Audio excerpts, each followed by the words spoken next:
She chose him, then asked me to stay, how I lost a family I helped build and found myself again. You're still going to be their dad, right?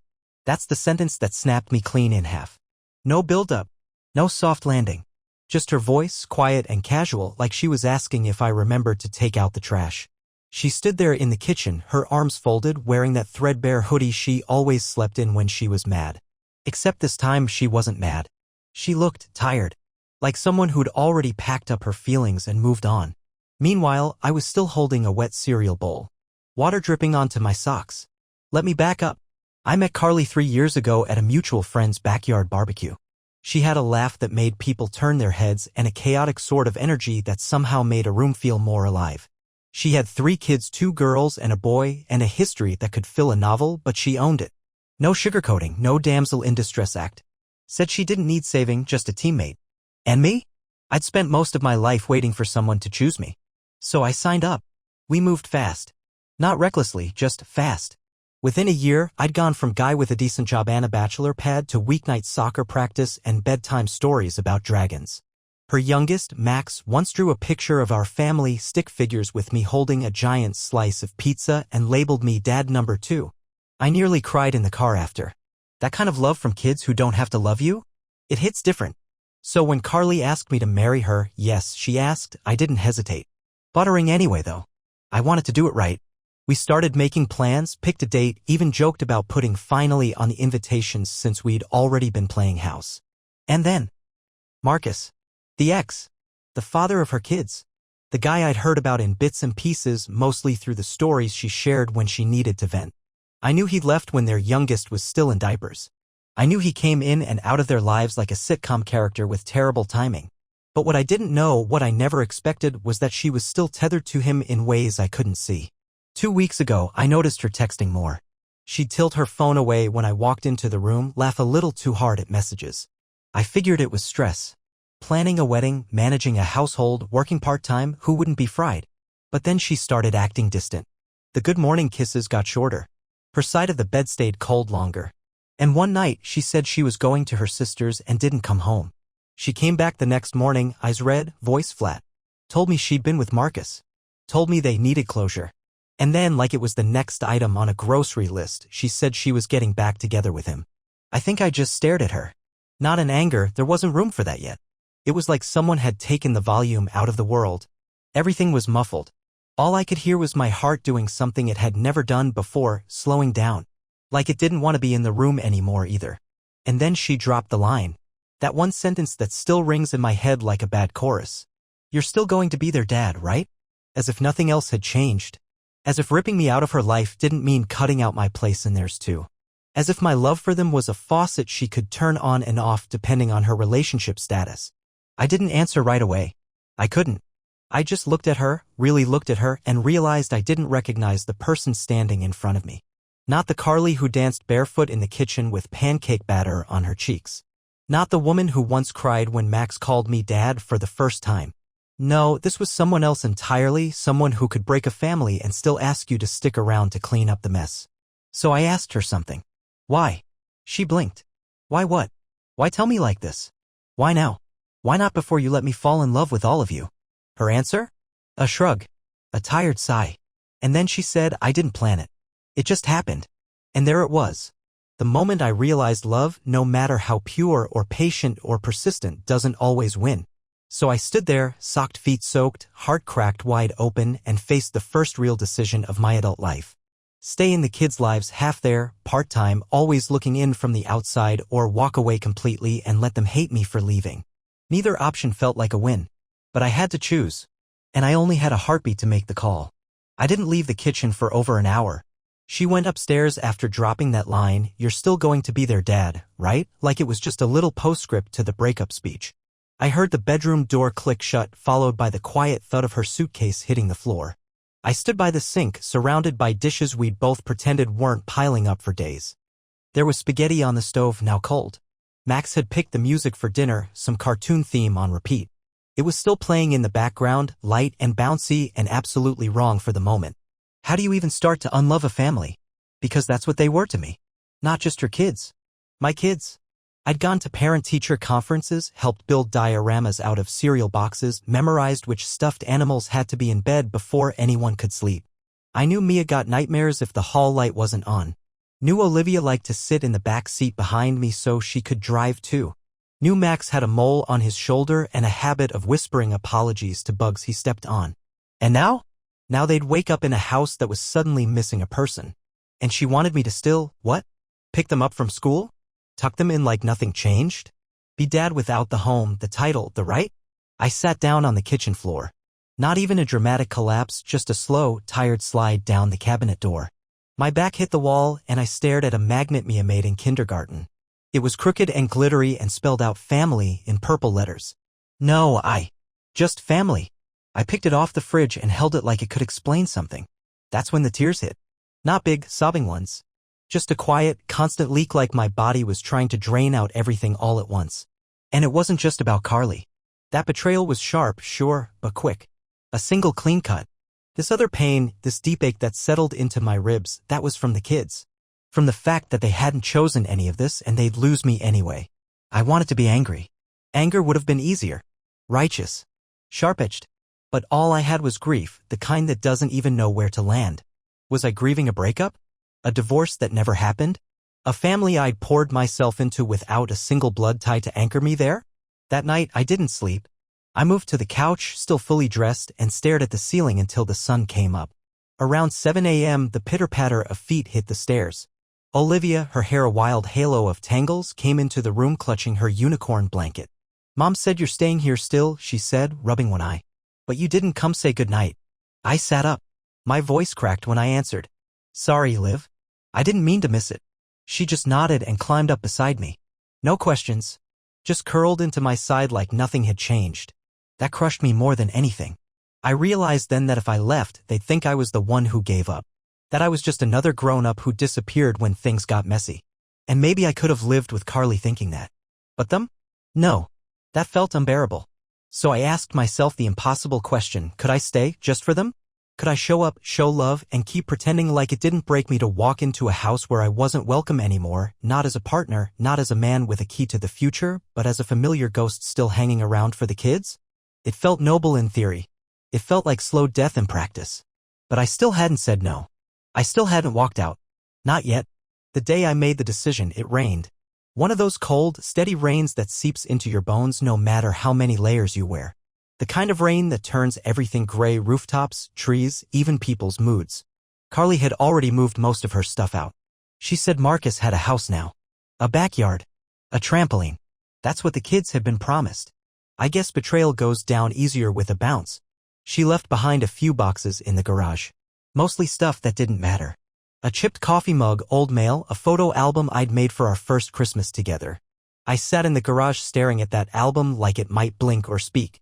Each photo was a snapshot of a life that had looked like love at the time. Now it felt like reading someone else's story, one where the ending had been decided without the main character getting a say. What made it harder was that the kids still didn't know. Not the real version, anyway. She told them we needed space. That I'd be around. That I'd still come by. And part of me thinks she really believed that, like I could just shift gears from fiancé to friendly neighborhood father figure. Show up for birthday parties and school plays like a moon orbiting a planet that no longer pulled me in. That was the morning Max asked if I'd help him build his Lego pirate ship like we planned. He held the box up with both hands, looking up at me with that crooked smile he got when he was missing his front teeth. I kept it for us, he said. And I broke. Not visibly. Not in front of him. I smiled, ruffled his hair, and said maybe another time. But inside I was breaking every second I stood there pretending. Because staying meant lying. Every time I looked at them, I'd have to pretend that I wasn't crushed. Pretend I was okay with being sidelined from my own life. Pretend I wasn't just waiting for the day Marcus decided he didn't want me around anymore. And Carly would finally agree.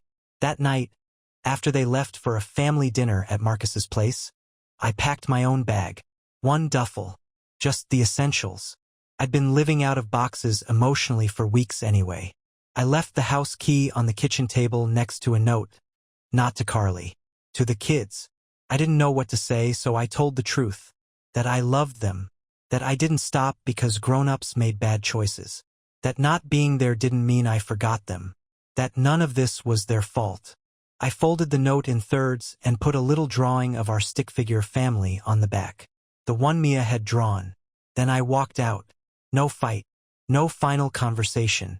Just the sound of rain hitting the windshield as I drove away from the only version of a family I'd ever had.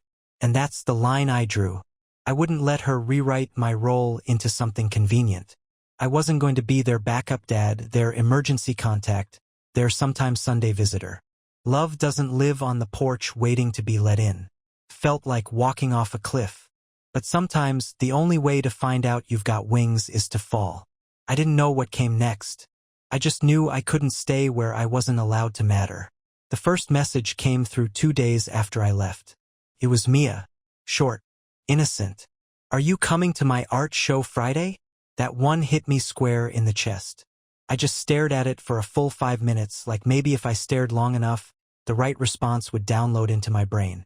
I could see her standing there in her too big hoodie, paint under her nails, holding up that papier-mâché cat she was so proud of. She'd been talking about that show for weeks. I typed a response. Deleted it. Tried again. Nothing felt right. Eventually, I wrote, I can't come this time, sweetie. But I hope it goes amazing. I'm proud of you. She never replied. The next message was from Carly. No, how are you? No. I'm sorry this is hard. Just a paragraph that could have been copy-pasted from a parenting forum titled How to Cope with an Absent Male Role Model. She said I was hurting the kids by withdrawing. That she'd told them I needed space.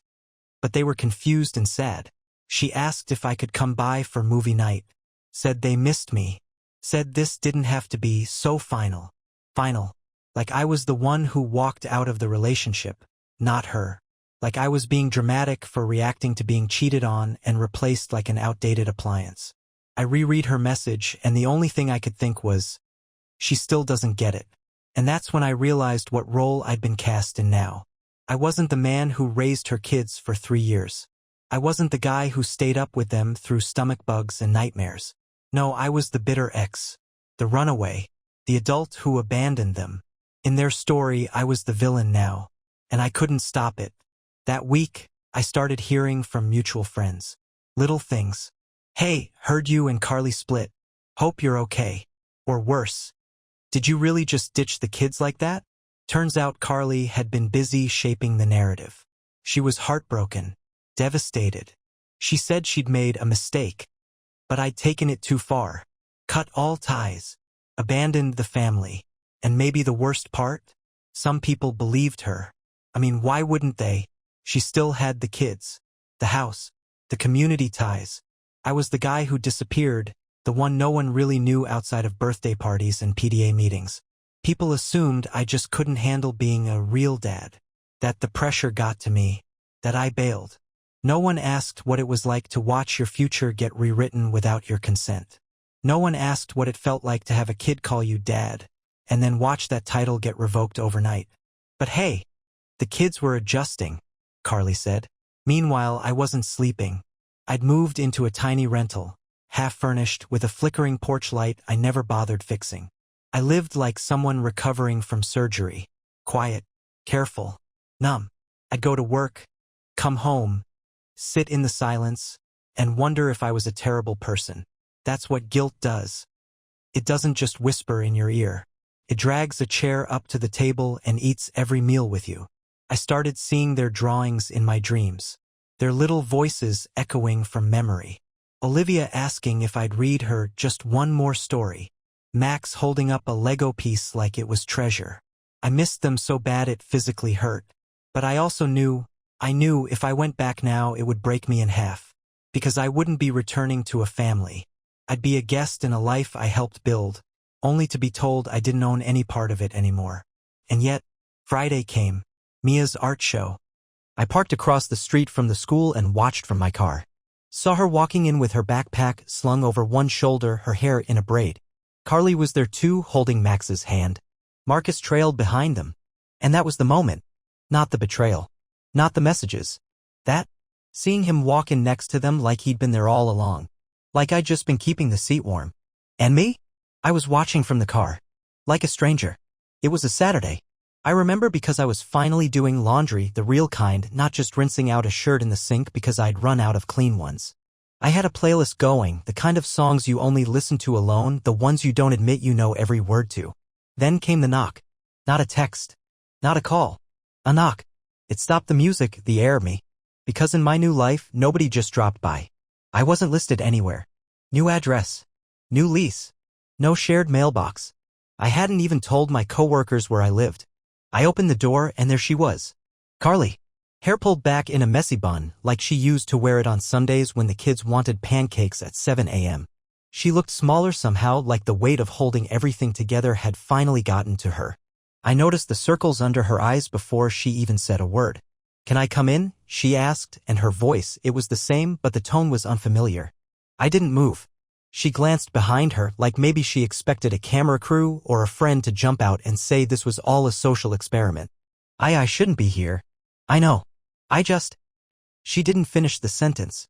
Instead, she held out something. Max's drawing. A crumpled piece of paper full of misspelled words and wild crayon lines. It was a picture of me. Stick figure me standing between Max and Olivia. All of us smiling. My throat closed so fast I couldn't even clear it. He's been drawing you in everything lately, she said, her voice thinner now. He says his real dad lives in a different house but still loves him anyway. I took the drawing without speaking. Couldn't. The paper shook in my hands. I didn't come to beg, she added quickly, almost rehearsed. I just thought you should see it. But then she stepped back, something behind her eyes hardening, like she was bracing for impact. Marcus is gone. I blinked. Gone? She nodded. 2 weeks. Said he wasn't ready for the responsibility. Packed up in the middle of the night and left a note. A note. Her laugh wasn't a laugh, it was that sound people make when they're too tired to cry. Guess some people don't change. I felt this weird twist in my gut. Not satisfaction. Not even surprise. Just confirmation.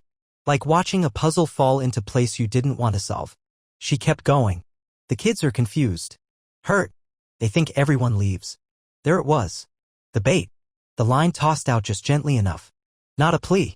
A hook. They ask about you every day, she said. Especially at night. Max puts your name in his bedtime prayer. That one almost did it. I looked down at the drawing again, at my ridiculous oval-shaped head and the red cape Max had scribbled on my back. A superhero. That's what I was to him. But heroes aren't supposed to run away. And I hadn't run. I'd been pushed. Why are you really here? I asked finally. She didn't flinch. Because I need help. She looked me in the eyes, and for the first time in months, I saw the woman I used to know. Not the version who betrayed me. The one who stayed up all night when Olivia had the flu. The one who once held my hand under the table when Max asked if he could call me Dad. I messed up, she said simply. Then, I didn't think you'd actually walk away. The silence stretched again. The laundry machine buzzed. Somewhere down the hall, someone's dog barked. I didn't think I had to fight for my place, I told her. I thought I'd earned it. She nodded slowly. You did. And then, just before turning to leave, she added, they still think you're coming back. The door clicked shut behind her, leaving me standing in my apartment with a crumpled drawing and a hole in my chest I thought had finally closed. And that's the thing about wounds you pretend aren't there. They don't really heal. They just wait for a knock at the door. For 3 days after Carly showed up, I didn't touch the drawing. I left it on the kitchen counter, half crumpled, the way she handed it to me. Every time I walked past, it whispered to me. Not in words, just in memories. Max's little voice saying, "Up, Daddy," Olivia dragging me by the hand to show off a puzzle she finished, Mia shouting from the other room, he said yes, when I first agreed to chaperone her field trip. That paper weighed more than 1,000-pound stone. And I kept circling it. Like it was a loaded weapon and I didn't know if it would hurt me or save me. I didn't call Carly. I didn't show up at the house. I didn't reach out to the kids. But I didn't throw it away either. Instead, I cleaned my apartment. Deep cleaned. Like the kind you do when your brain is trying to sort itself out through muscle memory. I organized my closet. I scrubbed under the stove. I fixed the flickering porch light I'd ignored for weeks. Because here's the thing no one tells you about grief. Not the kind that comes from death, but the kind that comes from being erased. It makes you obsessive. You start searching for control wherever you can find it. By the 4th night, I found myself standing in the kids' aisle at a Walgreens. I didn't know why. Maybe I was chasing some small thread of normal. I looked at juice boxes and Band-Aids with cartoon characters and wondered if Max still liked the strawberry kind. If Olivia had finally outgrown unicorns, if Mia had stopped wearing those neon shoelaces. I didn't buy anything, just walked out with a pounding heart and an emptiness I couldn't name. That night, I finally opened the drawing all the way. On the back, Max had written in his awkward, backwards letter handwriting, "To my real dad, love you even when you are sad."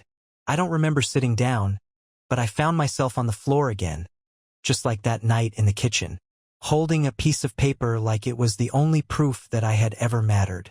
And that's when the choice really hit me. Carly had taken something from me. A future, family, a version of life where I belonged in the photos, not just behind the camera. But the kids, they didn't ask for any of that. They didn't lie. They didn't cheat. They didn't rewrite the rules mid-game. They just loved me, and I couldn't decide if holding on would heal something or hurt us all worse. So I did something small. I wrote 3 letters, one to each of them. Not long, just a paragraph or 2. No promises, no expectations. I told them I missed them, that I was proud of them, that no matter what house I lived in, the love didn't stop. I didn't mail them right away. I sealed them in envelopes, left them on my desk, and stared at them every morning like they were ticking clocks. I kept imagining what would happen if I sent them. What if they wrote back? What if they didn't? What if Carly kept them hidden? What if Marcus came back and replaced me again? It was exhausting, living in the land of what-ifs. But here's what tipped the scales. I remembered this one morning, about a year ago, when Mia had a nightmare. Carly was already at work, and Mia had wandered into the kitchen, eyes still glassy, clutching that ratty old stuffed penguin. She didn't say a word, just sat on the floor next to me while I buttered toast. Eventually, she said, "I dreamed you were gone, but I didn't cry because I knew you'd come back." And that's the thing that wrecked me. Not the betrayal, not the silence, not even Carly's face at my door. It was the faith they had in me, and the thought of proving that dream wrong. I mailed the letters without signing my full name. Just D. No return address, no phone number, no expectation. I stood in line at the post office behind an elderly woman arguing about stamps and a kid with a torn-up box held together by hope and packing tape. It felt like I was sending pieces of myself through the mail, and somehow that was easier than saying the words out loud. The guy at the counter looked at me and asked, "You want tracking?" I shook my head. "No. If they get there, they get there." He raised an eyebrow but didn't ask questions.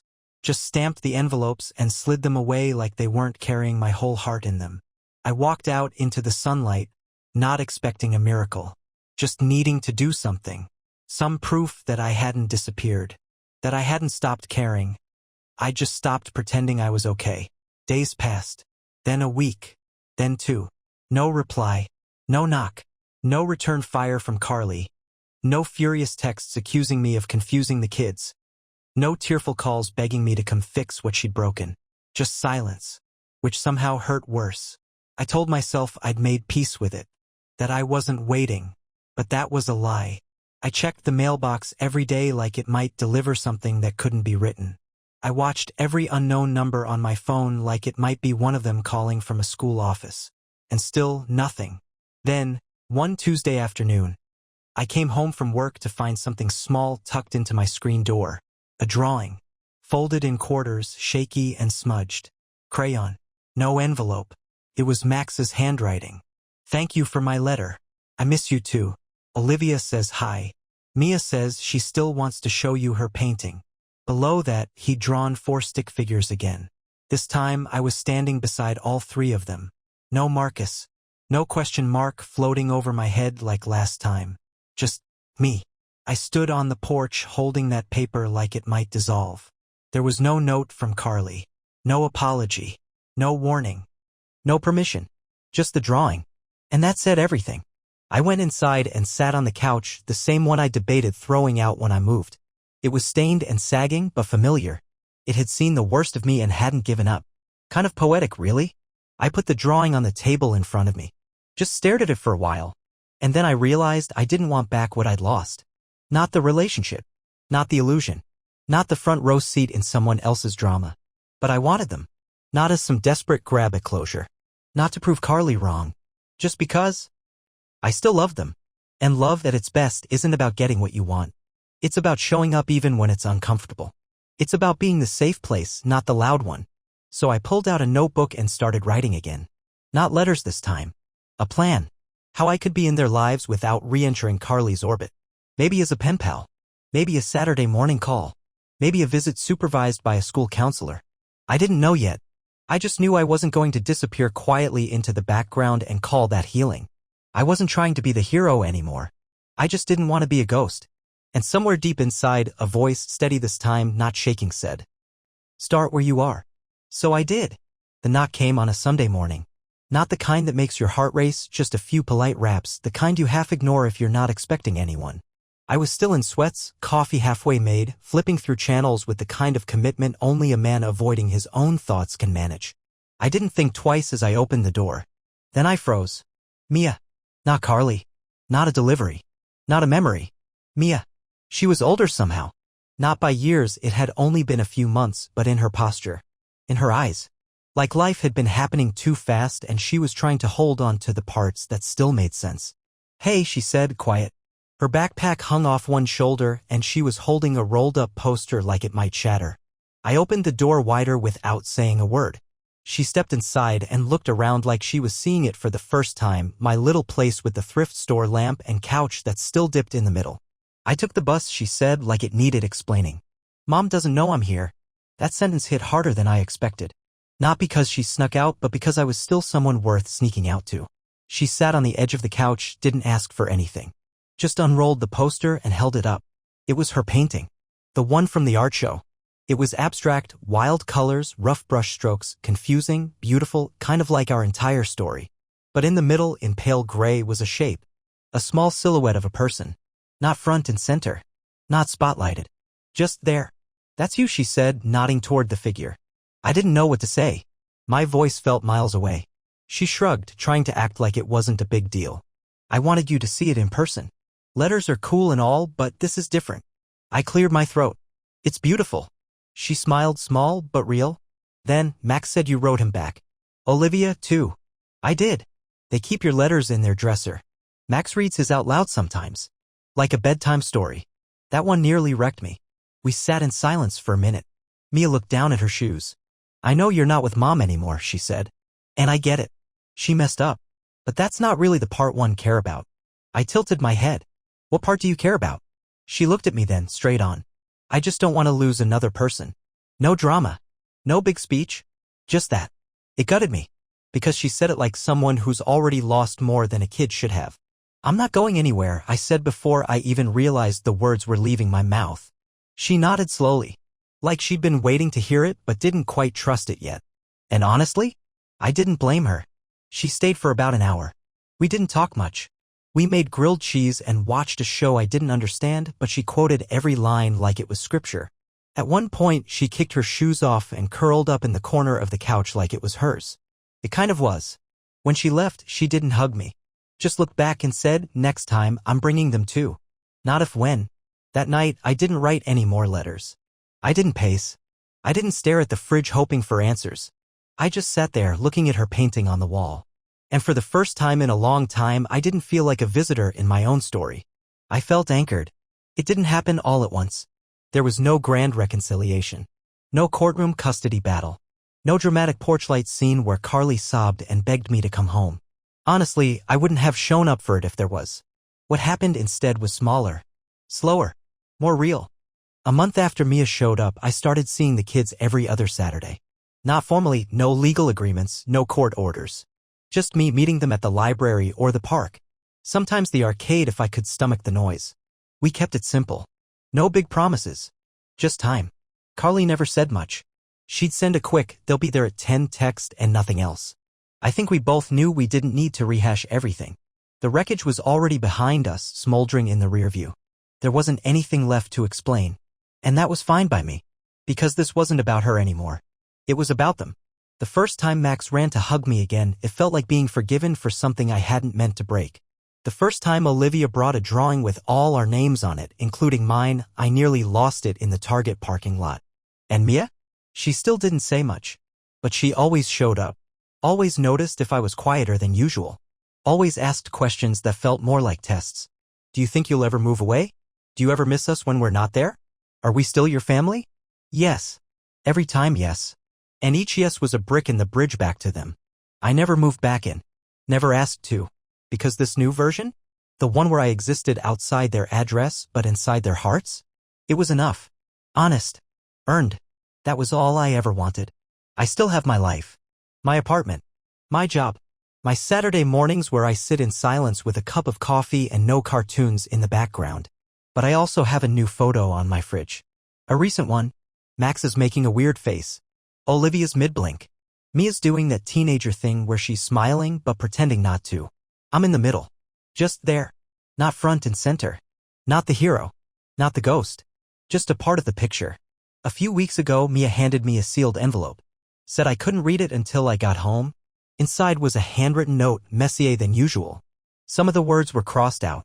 But near the bottom, she wrote something that hit me right in the gut. Thank you for coming back. Even though you didn't have to. That's how I know you're really ours. That was it. No fireworks. No music swell. No applause. Just quiet. But powerful. And it stayed with me. Because sometimes the biggest moments don't shout. They whisper.